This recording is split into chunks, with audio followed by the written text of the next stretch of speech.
Informasi terbaru, calon pekerja migran Indonesia yang berasal dari Blitar mengaku ditipu oleh LPK sejumlah 50 juta rupiah ya teman-teman.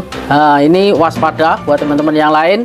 Ini ditipu ke Jepang. Jadi buat teman-teman yang di Korea jangan sampai seperti Mas yang satu ini. Oke, warga Blitar, Trioko Andrianto yang hendak memperbaiki hidup dengan menjadi pekerja migran Indonesia ataupun PMI ke Jepang mengaku diperas oleh lembaga pelatihan kerja ilegal. LPK bernama Itachi Gokao itu diduga memeras sejumlah 50 juta rupiah. Pagi ini, Trioko datang ke kantor Disnaker Pemkab Blitar di Jalan Imam Bonjol didampingi lembaga swadaya masyarakat ataupun LSM Migran Care. Warga di Dusun Tonggong, Desa Tangkil, Kecamatan Mlingi itu mengadu pemerasan yang dialaminya. Korban sebelumnya pernah bekerja di Brunei Darussalam pada 2018 hingga 2022 di sektor peternakan. Pada Februari 23, Triono menanyakan lowongan kerja di Jepang kepada seorang temannya warga Desa Bambang Siraman yang bekerja di Jepang.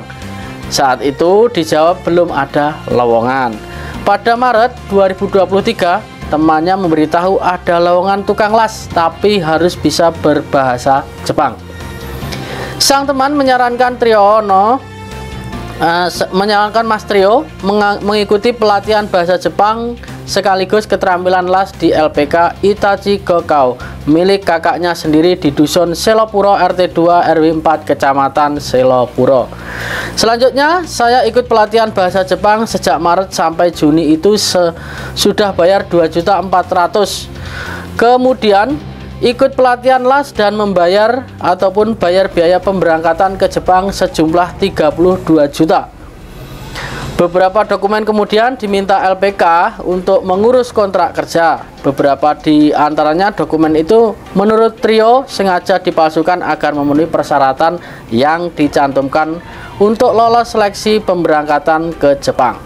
Salah satunya masa berlaku KTP yang semula 2017 diubah menjadi seumur hidup tanpa lapor ke Dukcapil setempat. Kemudian Certificate of Employment dipalsukan ataupun palsu yang dituliskan bahwa korban bekerja di PT Sumber Aji Lenggeng Santoso sejak 2016 hingga Juni 2022.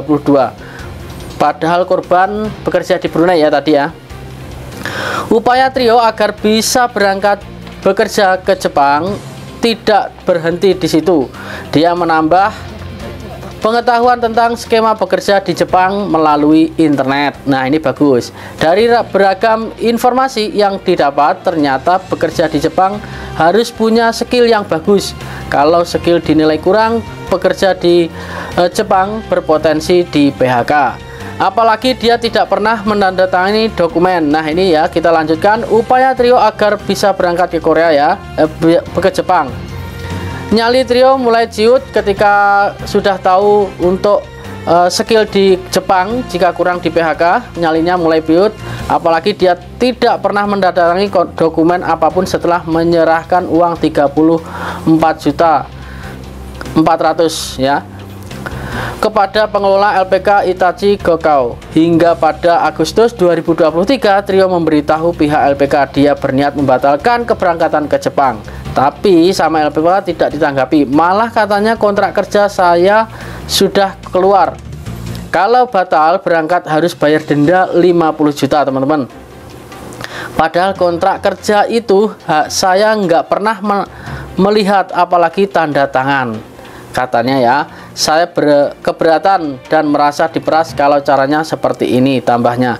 Nah, singkat cerita, Mas Trio tadi langsung melaporkan diri dan dibantu oleh pihak Migran Care bersama Disnaker akan melakukan sidak dan memediasi korban agar haknya terlindungi ya. Tapi kalau punya upaya ini tidak bisa mengembalikan uang korban, maka kami akan menempuh jalur hukum karena ini sudah masuk pasal penipuan dan tidak menutup kemungkinan korbannya tidak hanya satu saja.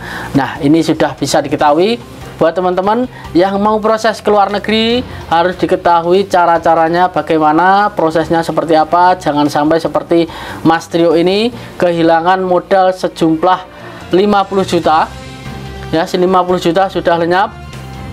Jika ini bisa terjadi ke Korea, ini sangat fatal sekali, karena Korea banyak sekali sudah info-info, sudah banyak sekali ya tentang D3, D4, visa E8, visa E7, visa E9, visa E10.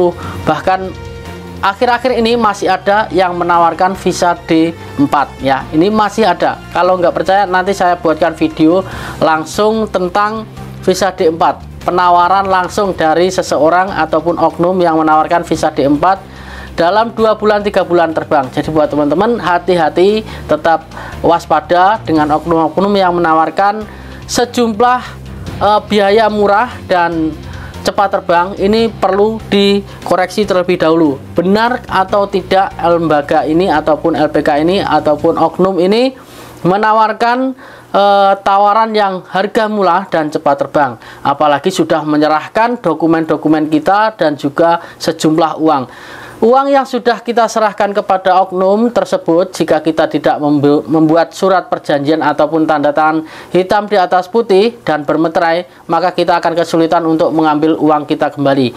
Dan dengan mudahnya oknum memberikan seperti tadi ancaman, jika tidak meneruskan ataupun membatalkan kontraknya, maka akan didenda 50 juta seperti Mas Trio ini ya. Jadi hati-hati buat teman-teman yang proses ke Korea ataupun ke Jepang, tetap hati-hati, lihat dulu LPK-nya benar-benar bisa memberangkatkan atau tidak.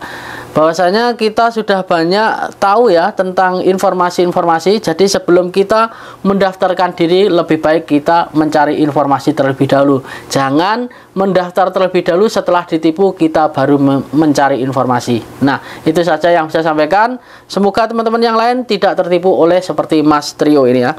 Mas Trio siapa tadi namanya? Mas Trioko Andrianto dari asal Blitar.